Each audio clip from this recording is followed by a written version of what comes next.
जल्दी हार मान गए? मेरे गले का हार जो आ गई। हाँ हाँ। सत्या, तुम और यहाँ इतनी जल्दी राम सत्य हो गया? मेरी मौत से दुखी हो या मेरे यहाँ आने से? क्या चल रहा है ये? इतनी सारी लड़कियों के साथ गुलछर्रे उड़ा रहे हो? गलत समझ रही हैं माते, ये कबड्डी खेल रहे हैं। स्वर्ग में सभी की दबी इच्छाएं पूरी होती हैं, इनकी ये है। नायरा जी, अपना मुखमंडल बंद रखिए। ओह, तो ये है तुम्हारी इच्छा? फंस गया बेटा तू। हाँ, तुम्हें साड़ियाँ बहुत पसंद है ना? वहाँ नीचे दुकान पर जाकर खरीदनी पड़ती थी तुमको, यहाँ सोचने पे ही मिल जाती है। बिल्कुल सही। बात को घुमाओ मत। ये सब कौन है? अरे ये तो रंभा उर्वशी मेनका है ना। हाँ, अब अरे इनसे मिलो सत्यमा, मेरी इकलौती धर्म की पत्नी। हाँ। ओह, नमस्ते दीदी। हमारे स्वर्गलोक में आपका स्वागत है। कल तक ये प्रेम के सागर में गोते लगा रही थी, अब ये बैठ कर निहारेंगी। सुबह हो या शाम, दिन हो या रात, ये बस आपकी सुंदरता के राग गाते रहते हैं दीदी। और एक बार दीदी कहा तो तेरी जबान खींच लूंगी। अरे सुनिए जी, यहाँ इनके साथ मिलकर मुझ पर ही हंस रहे हो, मुझे भूल गए ना? हाँ, मौज मस्ती का असली मजा तो तुम्हारे साथ है मेरी। क्या होता है? मतलब हरी भरी थोड़ी खिली खिली मेरे जीवन की हरियाली है मेरी जाने मन। नाम सुनते ही शर्मा जाती है। शर्मा तो नहीं रही, बल्कि गुस्से में टमाटर जैसी लालम लाल हो रही है। अच्छा ऐसा है क्या?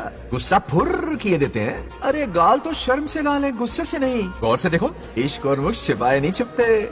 जुबान से ना सही, लेकिन नशीली आंखें सब बयान कर रही है, प्यार छलक रहा है। ये हया, ये तबस्सुम किसी की भी जान लेने के लिए बहुत है ना जाने मन? अरे इस गुलदस्ती हुस्न के आगे तो इंद्र लोक की सारी अप्सराएं भी पानी भरती हैं। आजा। तुम भी ना एक नंबर के फरेबी हो। मुझे किस तरह से मनाना ये अच्छी तरह से जानते हो। आजा। अब ये बताओ, नीचे सबके क्या हाल है? अपना बेटा रामू, उसे एक बेटा हुआ है। अपने जोकर ने बेटा पैदा किया? जरूर वो भी जोकर ही होगा। काश होता, वो तो आप पर ही गया है। अभी से अपने रंग दिखाना शुरू कर दिया है उसने। उसकी हरकतें देखकर ही यहाँ पहुँची हूँ। शेर का पोता शेर ही होगा। मेरे मूंछों की आन रख ली, उसे देखना है मुझे। कहाँ है वो? ये भी आपकी दबी इच्छा होगी, आपके नक्शे कदम पर चल रहा है। अरे तो उसमें बुराई क्या है प्रभु? उसे सुधारना होगा। पहले उसे देख तो लूं। चलो चलो।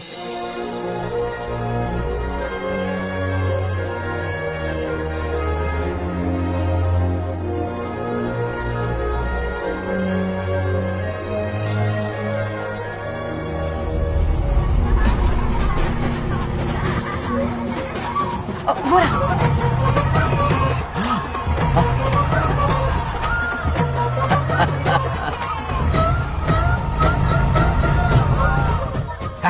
देखा, बिल्कुल मुझ पर गया है। करे मेरा कन्हैया। कुछ दिन पहले तो मैं यहाँ पहुँची हूँ, इतनी जल्दी बड़ा कैसे हो गया? यहाँ का 1 मिनट, वहाँ का 1 साल है। अब मुझे मेरे पोते को देखने दो। और क्या हाल है? बंगाराजू, फूलों की सजावट कैसी लगी? पहला कॉन्ट्रैक्ट है। सही है यार, चल। सारे फूलों को सोने के भाव में बेचा इसने।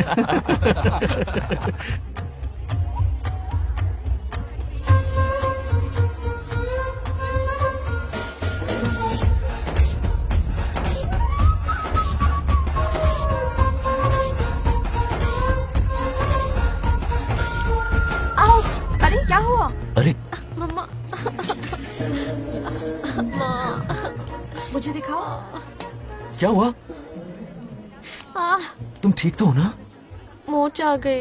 अब इतनी सुंदर हो तो नजर तो लगेगी ना। दादी से कहकर काला टीका लगवा लो। कह दूंगी। वैसे ये काम मैं भी कर सकता हूँ। कैसे?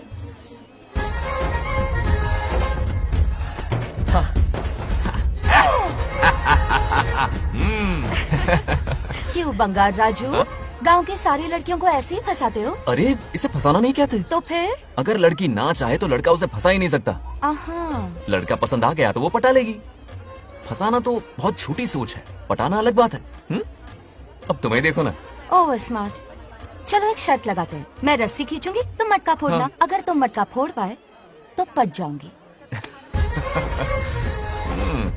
अगर पटना चाहती हो तो फिर चलो। लड़कियों की गेम डेंजरस होती है, मरवाएंगी। पूजा की तैयारी करते हैं, चलो।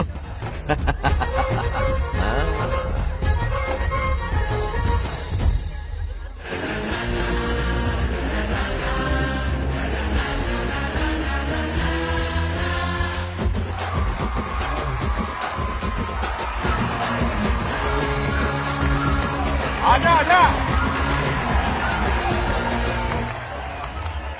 रुक क्यों गए? नहीं फोड़ सकते? मैं नहीं फोड़ूंगा, मटका वो फोड़ेगी।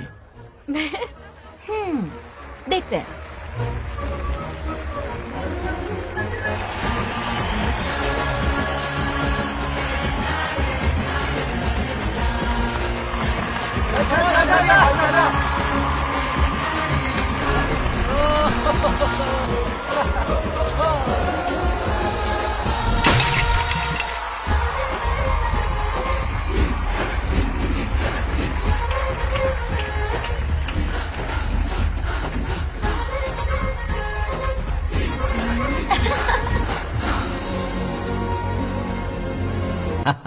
पूरा किशन कन्हैया निकला, जरूर मेरा नाम रोशन कर।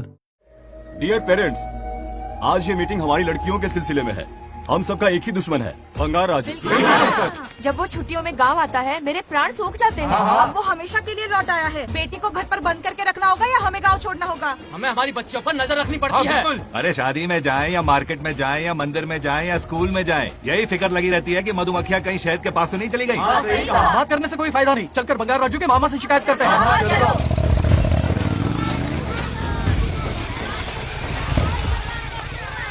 ये उधर देखो, लाड साहब लड़कियां घुमाकर घर आ रहे हैं। वाह वाह, तुम्हें देखकर सिर्फ फक्र से ऊंचा हो रहा है। ऐसा क्या हुआ? गांव की सारी लड़कियों के माँ बाप पूरे शहर में माइक लेकर तुम्हारी जय जयकार कर रहे हैं। बस क्या मामा, इतनी छोटी बात पे खुश हो गए। मैं खुश दिखता हूँ। तुमसे नहीं होगा बंगार राजू। हाँ। मजनू बनके लैलाओं को घुमाने में बहुत मजा आता है। हाँ। तुम्हें देख के उनके माँ बाप का हार्ट बीट बढ़ जाता है। सच में? तो इन्हें डॉक्टर के पास ले जाओ। जरा गहराई से सोचो, तुम्हारी शादी की उम्र हो गई है। मेरी बहन की बेटी से नहीं मामी, बिल्कुल नहीं। दूर दूर तक शादी का कोई इरादा नहीं। और मेरी शादी से किसको खुशी मिलने वाली है? बोलिए मामा। इस घर को आप ही बताइए। हम सभी को। देखिए, मेरी शादी से सबसे ज्यादा खुशी होती दादी को। अब दादी नहीं रही तो शादी करने का प्लान कैंसिल। ऐसा नहीं बोलते। बंगा राजू, इन सबको छोड़ो, चलो आओ, खाने का वक्त हो गया है। खाना क्या खाया? लता, हर बार तुम ही खाना खिलाओगी? ये मेरा भी बेटा है। आज मैं खाना खिलाऊंगी, तुम मेरे साथ चलो। आज तुम्हारे लिए तुम्हारी मनपसंद चीजें बनाई है। फिश करी और राइस, इडली के साथ सांभर, नारियल की चटनी, आमरस और दही बड़े भी हैं। तो अंदर जा, मैं तेरे लिए खाना लेकर आती हूँ। ऐसा खाना बनाया है कि अपनी उंगलियां चाटते रह जाएगा। खाना है कि 56 भोग का प्रसाद? मतलब राशन महंगा हो गया है ना। मुझे पागल कुत्ते ने काटा है। आज इसे खिलाएंगे पिलाएंगे तभी तो हमारे इशारों पे नाचेगा। इतनी बड़ी प्रॉपर्टी का इकलौता वारिस जो है। जब हमारी पसंद की लड़की से शादी करेगा, हाँ। वो अपनी बीवी की मुट्ठी में रहेगा और सारी प्रॉपर्टी हमारी मुट्ठी में।